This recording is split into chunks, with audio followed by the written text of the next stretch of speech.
Good things in my life could never fill this void. Based on the best-selling novel by Zane, Where you going tonight? comes the movie event I can't. My family, my kids. that will take your breath away. On October 10th, Bit of advice, be careful. I took a step down a terrible path. You have got to take control of your life now. You're not gonna walk away from me. Don't throw it away! Addicted, directed by Billy Woodruff, in theaters October 10th. Yo, what's up, my high value bros? What's up, kings? What's up, gods? What's up, stars? What's going on with it, man? Hey, so today's video is going to be about the repercussions of cuffing or marrying a solipsistic, narcissistic type woman. All right. So this material is coming from a movie that I saw called Addicted from 2014. So if you've seen the movie, great. If you didn't, I'm gonna go ahead and just give you the 411 on it. All right. But before I do that, go ahead and hit that notification bell. You know what I'm saying, and smash that like button. You know what I'm saying, before we get it popping. But anyway, so again, this movie is called Addicted. It was made in 2014 by Zane or whatnot. And, you know, it's pretty spicy. It's a good movie, okay? Check it out. All right, so let's get into it. Now, it starts out with a married couple, okay? You know, the perfect family. You know what I'm saying? You got Boris Kojo. You know what I'm saying? You know, handsome brother, tall, athletic, fit. You know what I'm saying? He's a high-value guy. He's an architect. You know what I'm saying? He's basically what he's basically what you would call a Mr. Right. You know what I'm saying? If you see him in all of his movies, pretty much, you know what I'm saying? Especially the ones with Tyler Perry and things like that, he always plays like the Mr. Right kind of guy, the perfect kind of guy, and he usually ends up getting fucked over, and he gets fucked over in this movie as well. I guess he's just good for that type of a role. You know what I mean? But nonetheless, yo, he's fit, he's got money, he's got the looks, he's got the status, the dress code, all that. So, you know, he fits the profile of a high value guy, but we're gonna dive into some of his judgment and as to why I'm making this video. Okay, so yeah, so he's married to his wife. Now his wife is played by Sharon Leal. Okay, I haven't seen a lot of her work, but in this movie, she was really good in terms of her role, and you know. She's not the type of woman that I would marry, you know what I mean? You know, in terms of her attitude and things like that, but she really played her role. She did an excellent job. Anyway, she's the wife. She's very successful too. She's like a marketing, you know, CEO, business owner, you know what I'm saying? And basically, you know, she represents artists, you know what I'm saying? Like, you know, painters and, you know, things like that, and gets them contracts and just help them market their material. You know what I mean? So she solicits she solicits them as clients and just, you know, amplifies or aggrandizes their work. You know what I mean? So she's a alpha female. She's very powerful. She's successful too. She's got a lot of money, that kind of thing as well. So they're the perfect quintessential couple. They're both very good looking. She's pretty. She's beautiful. All these good things. You know, when I say she, I'm talking about she and Boris Kojo. Right?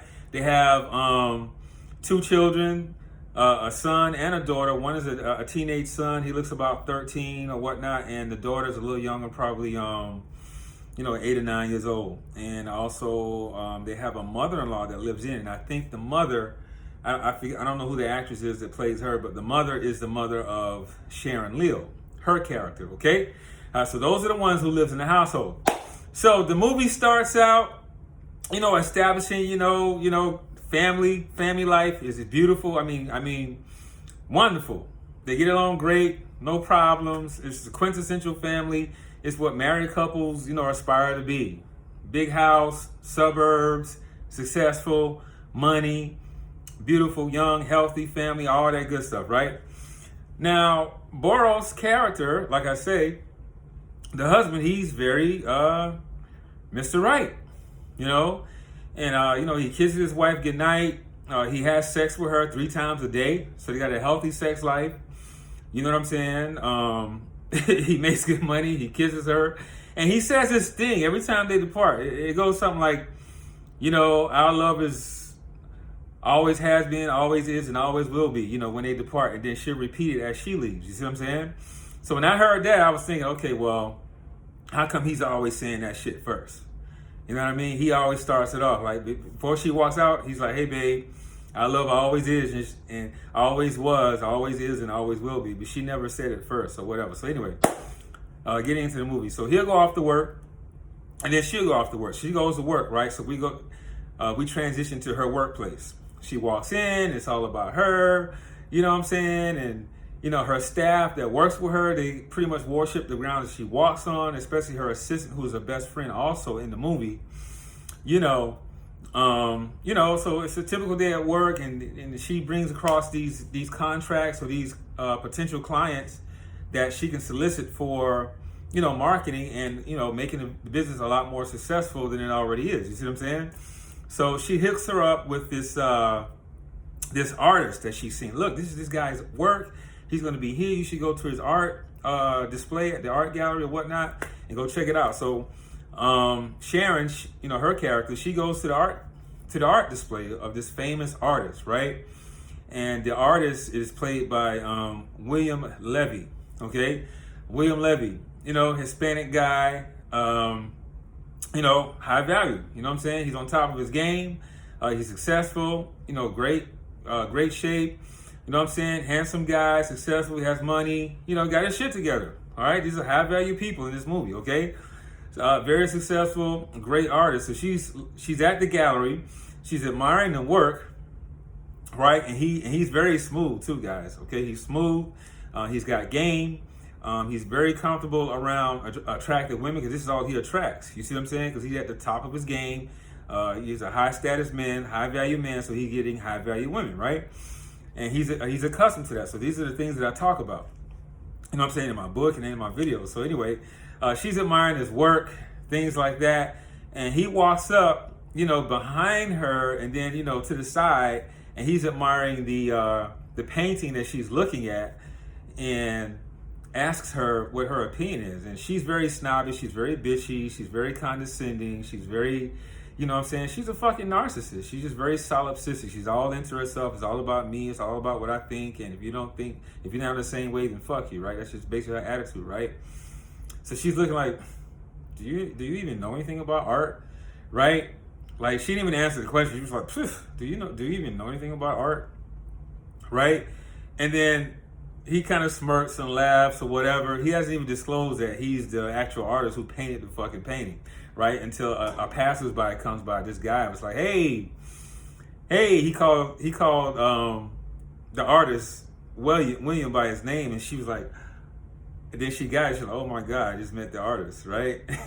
So he's smooth and he does all the things that I talk about. He gives her strong eye contact, right? You know what I'm saying? He's looking at her directly into her soul through her eyes. You know, he's very slow with his movements. He gives, you know, he talks very slow and calm and seductive. You know what I'm saying? He's in that masculine frame. He takes her hand and holds it gently. He kisses her hand and he holds on to it, you know, to communicate that attraction that he has for her already.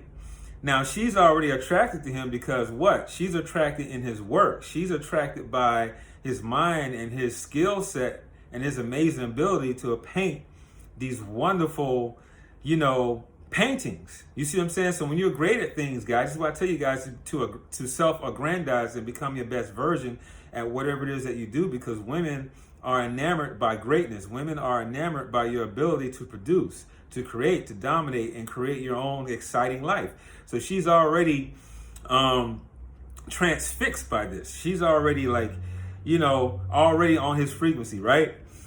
So you can see the attraction is built, the tension is there, and he's, you know, he's cool with it, he's smooth with it, or whatnot, and he maintains his frame, he maintains his leverage and power, right? So she's like, listen, I don't know if this is a place to, you know, to do business, but hey, I can represent you, I can take your paintings to the next level, I can get you on everything, you know, billboards, bulletins, magazines, etc. And she goes, here's my card. And he was like, listen, we're already here, we've become familiar with each other, you know, let's just get straight to the point.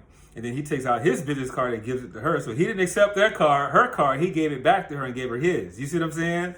So that was a power move, you see what I'm saying, in terms of attraction, right? So they exchange information, and she comes over, with the contract, to go ahead and, so that she can represent him. So she comes over, he's got a nice crib, a vintage vehicle out front or whatever.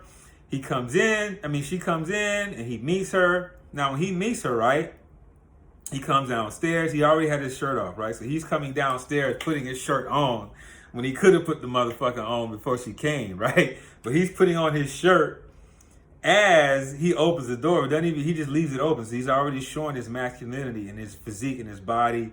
You know what I'm saying? He's pretty ripped. He's pretty lean and fit. You know what I'm saying? You can't blame the brother, right? So anyway, she checks him out. You can see there's already a lot of sexual attraction right there. And, he leads her in. She's admiring his artwork and stuff like that. He's close to her. He's breathing down her neck. Like, he's doing all the right moves subtly. You know what I'm saying? And building that sexual attraction, that tension between them. And, she's digging it. She likes the guy. She's attracted to him, and she wants to fuck him. Right? So they sit down, and she presents the contract. He just signs it right away. Very decisively, he signs it. And she's like, wow, that's it? And he goes, yeah. He says, as a matter of fact, I want to do this with you under one condition. And she goes, what's that? He says that I get a chance to paint you, right? And what woman doesn't want to be painted? See, women are very, they're very narcissistic. They want our attention, and one of the highest values that a woman has is her beauty and her youth and her fertility, right? So if a man admires her beauty by giving her his attention, right, he's going to immortalize her basically in this painting. So of course she wants to be painted, right?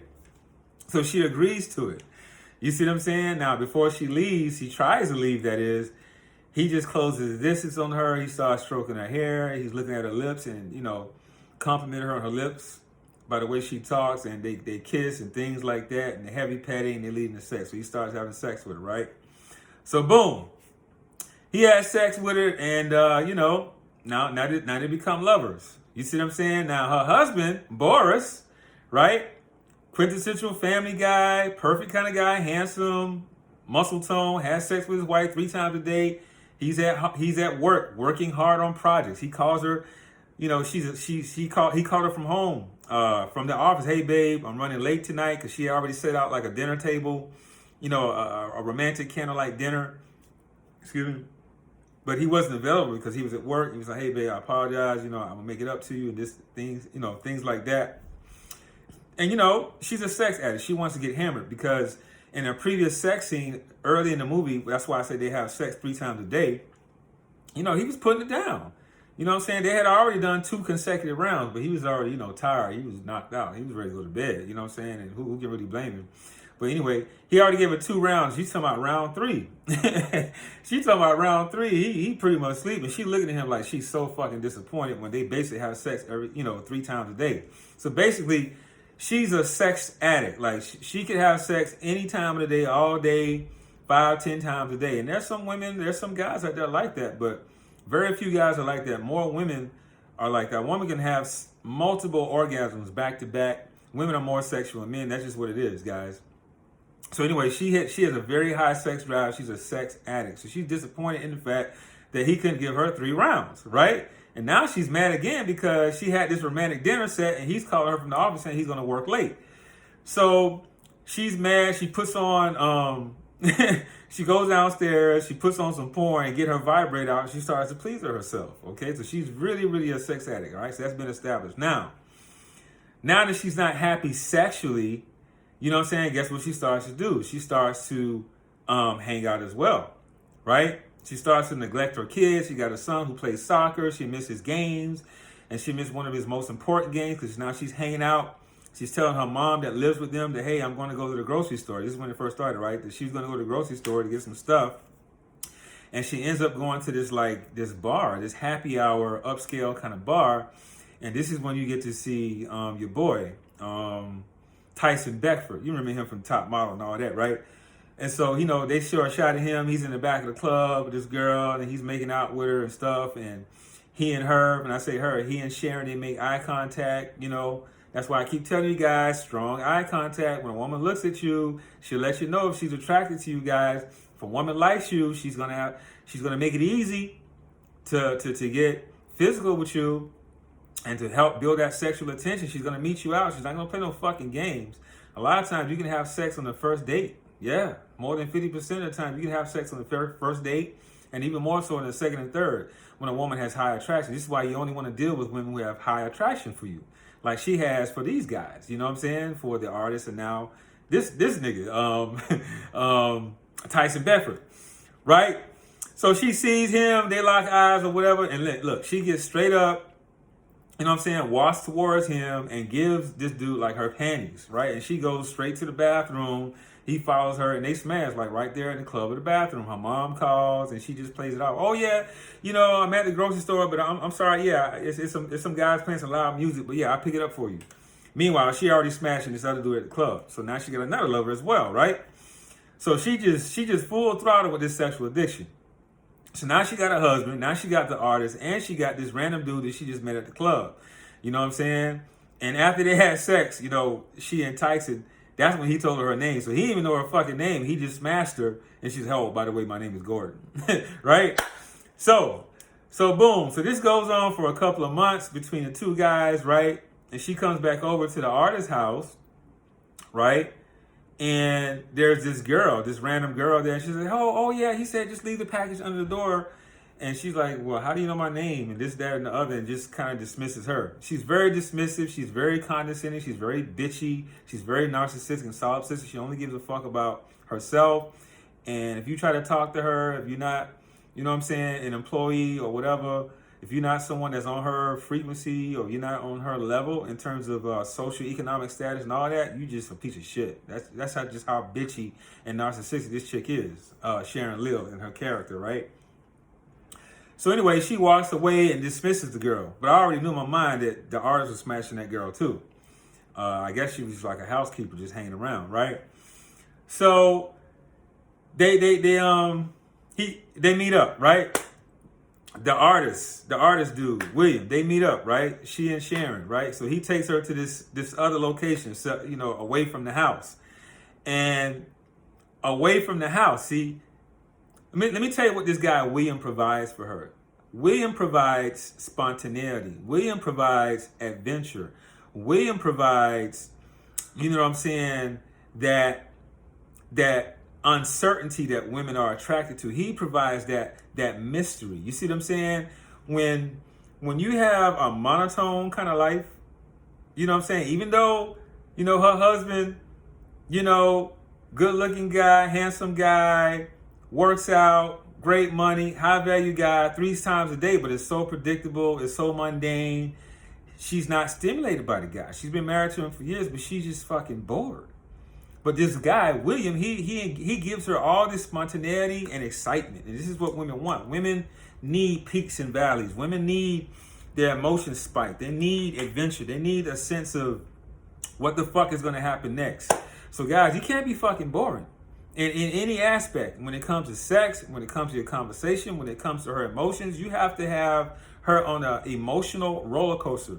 She has to get angry with you, sad with you, you know what I'm saying, happy with you. You got to blow her mind, you know, physically, spiritually, mentally, sexually, like, boom. Women are in their emotions. They're into that energy and motion. You see what I'm saying? Men, we're more logical. Women are not logical. They're not fucking logical. They are emotional. They operate off their emotional guidance system. And this is what guides this woman. So anyway, he takes her to the warehouse and he opens up to her. He shows her this new painting in the warehouse. And then he gets emotional with her, how he talks about how his mom left him when he was a kid. And so now he has that separation anxiety. And he has that attachment thing going on, right? That was presented in the movie. So he seduces right there and have sex with her right there on top of the car, which I already knew he was going to do, right? Spontaneously. So she's getting her back blown out on top of the car, right? Boom. Yeah, you know what I'm saying? And then, you know, she goes smash your boy some more. He doing the same thing to her. They having sex on his motorcycle and shit like that. So she just having the time of her life, right? And her husband is oblivious to this, but her mom is starting to get suspicious because she's always leaving and coming home late. She's missing games and shit like that. Like, And then, you know, her employees at work are like, what the fuck is going on with this chick? You know what I'm saying? She's coming in late. She's spaced out. You know, she's not present. You know, she's very, you know, she's always daydreaming and doesn't seem to be focused, right? Now the company is starting to suffer. You know what I'm saying? And then her best friend, her assistant, got her this huge account with this business partner they can do a merger with. And she set up this dinner business appointment with them, right? Sharon was very lackadaisical about it, you know what I'm saying? And, she just wasn't very, present with it. She wasn't excited about the opportunity. She's thinking about the painter and she's thinking about the random guy, you know what I'm saying? Your boy Tyson Beckford. So, boom, the movie progresses, along that line, right? So she starts to realize, when I say she, I'm talking about Sharon. She starts to realize that she's got a fucking problem, right? So she goes to see this shrink, this psychiatrist played by Tasha Smith. And it was great to see Tasha Smith in another role other than this loudmouth, belligerent ass wife. You know what I'm saying? She was a very professional psychiatrist that was listening to her as she was telling her this story that I'm telling you guys, right? And so she diagnosed your girl Sharon with having a sexual addiction, but every time she would come and give her, therapy session, she would always ask her, let's go to your childhood, let's see what's going on with that. And she would never disclose what happened. But I had already said in my mind before the end of the movie, she was probably raped, as a girl by a family member, maybe her uncle or some shit like that. And it turned out to be true, but let's go ahead and progress, right?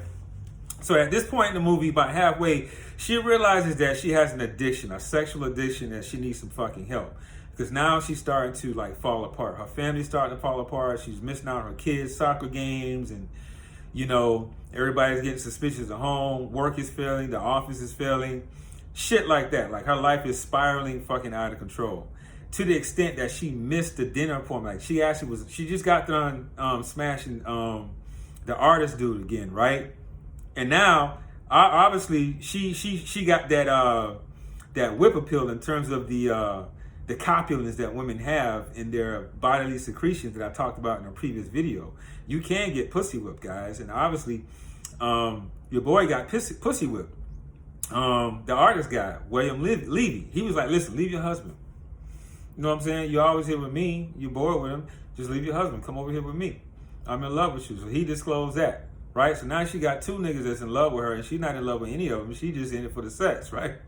Right? So anyway, she leaves him in a rush, right?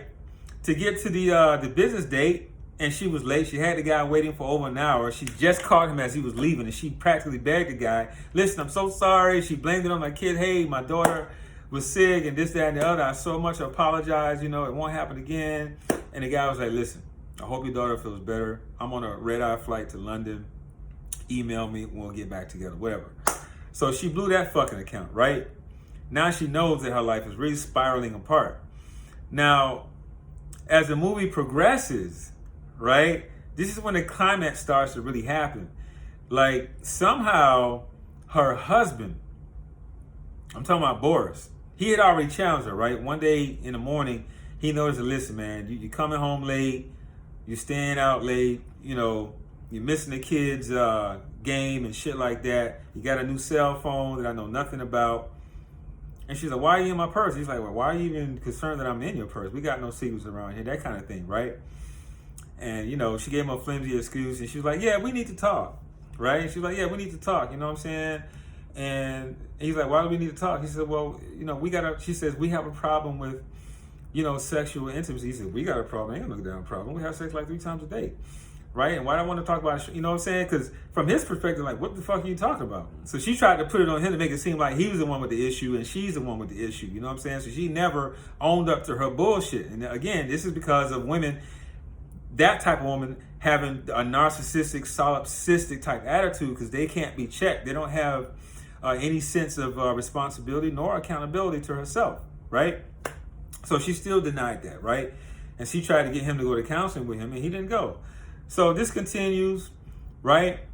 And somehow the husband, now that he's onto her, right, he ends up coming to the painter's house, William's house, right? While she was there, they just had a smash session, right? So she goes to hide because she was leaving, but there was a knock on the door. So she goes to hide in the closet and opens the door. Actually, her husband, you see what I'm saying, who's the architect, Boris, was, I guess designing some type of a building where his artwork was going to be in. So he starts to walk around and he starts to recognize his artwork. And he says, hey, my wife would really love your work. So he started to make that mental connection. And I'm talking about Boris, right? And he says, yeah, my wife would really, appreciate your work and things like that. And he saw the little heart thing that, the painter had texted to her. He's seen it in her phone previously in another scene. So he made the connection. And then he saw a piece of the painting where William, the artist, was painting the both of them, because he said that the only way she would represent him if she would allow him to paint her. So he saw the painting, right? But then the assistant or broker who brought him there, they kind of interrupted it, and then he left the scene. And so this is when the shit went left. You know what I'm saying? She was like, you just gonna let him look at the painting? And he was like, listen, cut the shit. You need to just go ahead and leave him, right? And then you saw his dark side, his crazy side, right? Right? Because she was like, listen, this is done. I'm pretty much like done with this or whatnot. And Buddy went crazy on her, right? He started like getting he went really crazy. He went on his dark side to the point where she was scared enough to go run and hide from him. So he's taking, like, she had smashed like some glass that was on the dresser and knocked all the glass over. He cut his foot, took a shard of glass and cut his paintings while he was looking for her and talking to her in a real scary kind of way and shit like that. You know what I'm saying? You're going to leave me too? Because remember, he got attachment issues. You're going to leave me just like all the other ones left. Because all his paintings are of women, in fearful or, looking at him in a scary kind of way or facing away from him like they've left him. So he's got like these attachment anxiety issues. So it was at this point where she decided, along with her counselor, her therapist, her doctor, Tasha Smith, like, you got an addiction and you need to end this shit. You need to end all. Yeah, so she agreed, like, she need to end this shit, right? So what she does is she gets the both of them together. She actually called Tyson Bedford and William Levy over together at his house. She met them both over to the artist's house, right? Comes to his house, he lets her in, and then Tyson walks in, and they're like, and she's like, listen, I got to stop fucking with both of y'all, right? So, damn, you fucking. So the painter was like, damn, you fucking your husband, me, and you cheating on me with this nigga too, right? So she just like, listen, man, I'm done, right? And so them two, Tyson and the painter, they was gonna, throw some hands or whatnot, and then they chilled or whatever. Tyson walked away, so Buddy, the painter, William, he hit him over the head with a vase and knocked him out, right? So now she's really scared. So he's looking for her. He's about to kill her or whatever the fuck he was gonna do. And then Boris somehow saves the day. You know what I'm saying? So he comes in, bam, and knocks out the painter, right? And now she knows that he knows. You know what I mean? And she's trying to say, no, baby, you know what I'm saying? I have my children, I got my whole family, got too much to leave. You lost it already. You fucked that up. That kind of thing, Boris, right? Don't even touch me. Take your hands off of me. We're done. You're dead to me, right? Which he should have been. That's what he should have said or whatever. So she was like, yeah, you're right. I'm dead to you. And she literally just from that moment, right there, she took a split second to the side and she walks right out into oncoming traffic. Boom! I'm like, damn, like, oh shit, she just killed herself, right? And so, bruh, come to find out she didn't die. I thought she killed herself. So not only that, now she's suicidal. So you see how narcissistic, how solipsistic she is, how fucking unstable she is, how fucking wacko and crazy she is, bro. You got to stay away from these kind of women, man, right? And so she survives the incident with a broken arm and things like that. So she loses her business. She damn near loses her marriage. She lost out, obviously, on the painter. She lost out on Tyson Bedford as well. They were just sexual thrills to her anyway. But she did value her family. But she only valued it to the extent that she got caught, right? So anyway, now She's in a state of despair and just feeling sorry for herself and recovering and whatnot. And even her friend that was the assistant at her office, her best friend, still came over to the crib like, listen, you ain't giving up. You know, you're going to bounce back. I still believe in you. Get your shit together, blah, blah, blah, blah, blah. And she still treated her friend like shit. Like when I say she, I'm talking about Sharon. Sharon Lill in this movie was a bitch the whole fucking time. Narcissistic, solipsistic, all about herself, condescending, bougie, you know, kind of a woman. And this is the whole point of this video, guys. If you're dealing with a woman like that, these are the type of women that I talk about in my book, about the types of women to avoid. The narcissist, the very solipsistic type of women to avoid.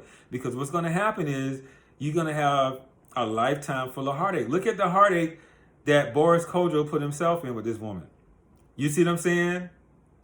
She cheating on him, made him look bad. She cheating on him left and right with random dudes. You see what I'm saying? You know, threw their whole life away.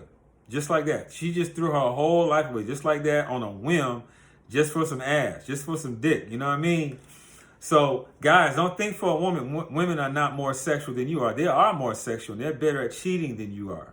You see what I'm saying? Women are very, they're very intuitive and they're very conniving. You know what I'm saying? Women are very cunning. They can be very deceitful when they want to be.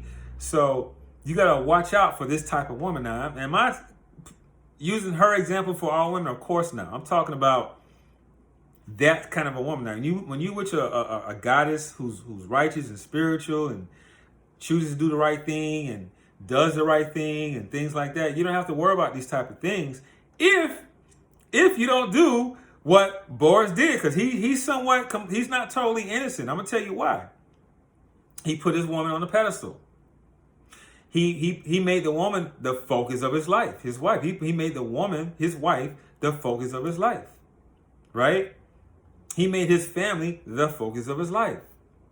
Now, I talk about, you know, these priorities in my book. Your main focus should be your spirituality first. Second should be what? Your health, right? Your fitness level, the gym, things like that. Eat right, you know, your vessel, right?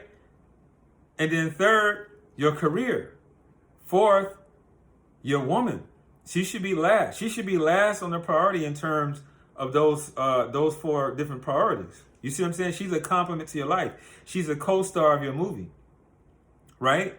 She's your helper. She's your helpmate. She's going to assist you in you guys' life journey. You see what I'm saying? And if you're on the poly thing, you got the sister wives. They're all gonna conform to that end as well. You see what I'm saying? So what he did was he overprofessed his love, right? He made her his focus. He got mundane. He got very predictive. He wasn't in tune with her. He didn't know that she had an issue sexually. He didn't know that she had, things in her childhood that made her a sex addict. He didn't know that she had these proclivities. You see what I'm saying? So he really wasn't in tune. And then he became, like I said, very mundane and predictive. And women hate that. You know what I mean? They need that spike. They need that up and down. They need that uncertainty. They need that adventure. They need that excitement. On all fronts, on all levels. Intellectually, physically, mentally, sexually, all that. You need to shock a woman. You need to pulverize her. You need to, you know what I'm saying? Like a spark plugs. We're the progenitors, right? They're the creators of life, but we're the progenitors of life. We're that spark plug, that shock factor. And this is what women need in their life. Because if they get bored with you and you start to profess your love, I love you, I love you, I love you, and you make her your focus, right? In terms of, if you put her above spirituality, if you put your woman above your health, being in good shape and working out and eating right, if you put her above your work, and if you make her your focus, if you put her above, your recreation and your passions, whatever that is, art, drawing, film, movies, rap, whatever it is, hiking. If you put her above that, you put her above hanging out with your friends, you put her above all that. You see what I'm saying? Like whatever it is that you did in the beginning to attract her is what you got to keep doing to maintain her. So if you put her above all those things, your spiritual, your health, and your career and passions and things like that, okay, now she's going to get bored. Now she's going to get turned off because you're not the man that she married. You're not the man that she originally fell in love with. So you have to understand this lesson. So he's somewhat, I don't want to say complicit, but he's at fault in terms of knowing how to understand the psychology of a woman and stand in his masculine frame. You see what I'm saying? I'm not saying no, don't be a family guy, of course. But it has women, let me tell you something. Women are attracted to men whose feelings are unclear. Women are attracted to men who make them feel uncertain. Women are attracted to men who have other options. Women are attracted to men who are focused, who can't be shaken, who can't be deterred from their path. Women are attracted to power, strength, dominance, that type of a thing. You understand what I'm saying? So, and it's a scientific fact. I've done videos on this before. Women are attracted to men whose feelings are unclear, and uncertainty and mystery. They like to wonder. They like the spontaneity. They hate fucking boredom, right? Think about it. Okay, when we watch action movies, just step aside from this movie for a second. When we watch an action movie, fellas, right? All we want to see is blood, fight scenes, shootouts, shit like that. And the guy gets the girl. That's all we want to see. We already know what's going to go down in the movie. We just want to see it logically, right? Women, they don't really like action movies like that because it's too fucking predictable. Just like horror, they like suspense movies because they like the thrill. They like the suspense. They like the fact of like, what's going to happen next? I don't know. See, this is how women are. They turn on by this shit. So when you interact with your woman, whether she's your girlfriend, your wife, or you just met her, you have to keep those peaks and valleys with her. It can't be flatline. You see what I'm saying? So let me just wrap this up. So the movie ends with her going to therapy and admitting that she's a sex addict to this sexual addict anonymous meeting. And she fully discloses, hey, I'm a sex addict. I've lost my family. I've lost everything. I love my husband. Da, da, da. He walks in while she's saying that. And then they make up happily ever after. And what I don't like about it is that her mom spoke to her husband saying, what about the vows? What about forever? You know, to death do us part, sickness and in death and all. Okay, but why didn't she say that to her daughter? Her daughter is the one who fucked up the marriage, not him. You see what I'm saying? Because he was ready to leave her at that point. You know, so he took her mother's advice, went to the meeting to support her, and then they lived happily ever after. But think about what he just did. Okay, now that she's gone to therapy and admit that she's a sex therapist, a sexual addict, right? What's going to happen if you don't have sex with her more than 3 times a day? And she's going to do this shit again. Once a cheater, going to always be a cheater. Just like, you know, you can't turn a hoe into a housewife. You know what I mean? She's going to do it again. She's going to cheat on him again eventually if he doesn't satisfy her sexually and stimulate her sexually and emotionally and things like that. What he should have done was just like he intended to do. He should have just divorced her and moved on and just kept her as a side chick or a side piece until he met something better or whatever. But it is what it is. That's the movie, guys, and that's the lesson, man. Avoid these narcissistic, solipsistic type women. You see what I'm saying? Because they're just going to be a fucking headache. They're all about themselves. They're going to be a liability to you. And, you know, once you put them first, you're done. So that's it, man. It's a wrap. You know what I'm saying? That's all I got. Hey, man, go ahead and grab that High Value Man t-shirt. The Blueprint to Successful Women. Hold up, fellas. You know what I mean? Grab that t-shirt, but I want you to see it. You know what I'm saying? Bam! Look at that. This one here got the Eye of Ra. You know what I'm saying? High Value logo on the side. You feel me? I also got one with the pyramid. You know what I'm saying? Go ahead and grab that. Also, get the book, man. Get the book, bro. Shout out Young Pharaoh for the interview, man. Y'all check it out. How to Be a High Value Man, The Blueprint to Successful Women. It's available in ebook and paperback. You know what I'm saying? Ebook coming next year, 2021. And more big things. You know what I'm saying? Also, guys, if you got a problem with a woman, you can email me at acie333@gmail.com. You know what I'm saying? Write me a paragraph too with the problem. I'll give you a plan of action. I even do it on a video like this, and we'll dissect it and move on from there. I'll give you a plan of action, right? If you want a consultation, hit me up, you know, via FaceTime, WhatsApp, Skype, whatever, you know what I'm saying? We'll get it popping for a fee. Also, guys, if this stuff that I'm giving you is of value, which I'm sure it is, go ahead and donate to my Cash App, man. Give me $1, $2, $5, $10. You know what I'm saying? Just hit the Cash App up, give me a donation. It's very much appreciated. And like, share, subscribe, bro. Like my shit, share my shit, subscribe to my shit, hit that notification bell.